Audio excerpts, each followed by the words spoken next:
in alliance with the Muslims, but the Banu Khuza appealed to the Prophet for help and protection. The Prophet determined to make a stop to the reign of injustice and oppression, which had lasted so long at Mecca.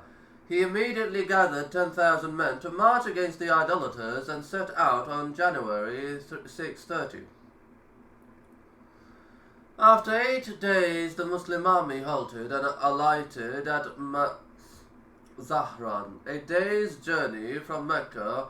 On the night of their arrival, Abu Sufyan, who was delegated by the Quraysh to ask the Prophet to abandon his project, presented himself and besought in an interview. In the morning it was granted. Has the time not come, O Abu Sufyan, said the Prophet, for you to acknowledge that there is no deity save Allah and that I am his messenger? Abu Sufyan, after hesitating for a while, pronounced the prescribed formula of belief and adopted Islam.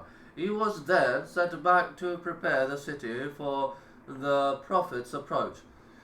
With the exception of a slight resistance by certain clans headed by Ikrimah and Safwan, in which many Muslims were killed, the Prophet entered Mecca almost unopposed.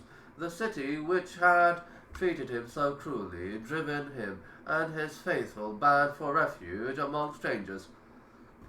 The city which had sworn his life and the lives of his devoted adherents now lay at his mercy.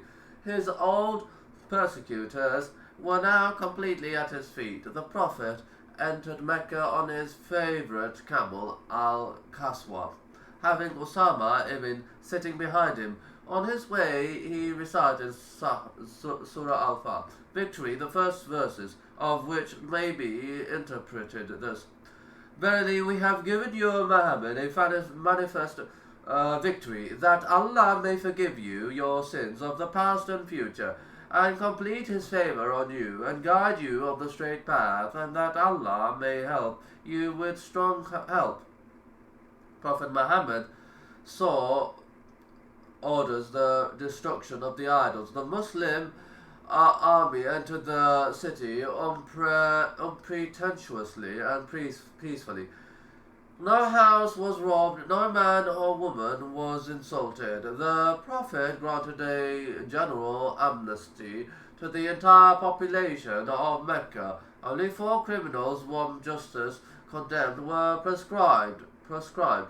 He did, however, order the destruction of all idols and pagan images of worship, upon which 350 idols, which were in the sacred house of Kaaba, were thrown down. The Prophet himself destroyed a wooden pigeon hung from the roof and regarded as one of the deities of the Quraysh. During the downfall of the images and idols, he was heard to cry aloud, Allah is great, truth has come, and falsehood has vanished. Verily, falsehood is fleeting.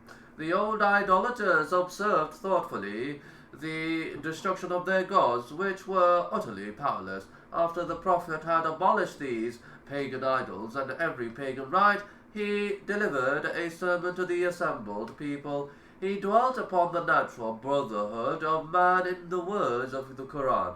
O mankind, we have created you for a male and a female, and made you into nations and tribes, that you may know one another. Verily, the most honorable of you in the sight of Allah is that believer who has taqwa, one of the muttaqin, pious and righteous persons who fear Allah much, abstain from all kinds of sins and evil deeds which He has forbidden, and love Allah much, perform all kinds of good deeds which He has ordained.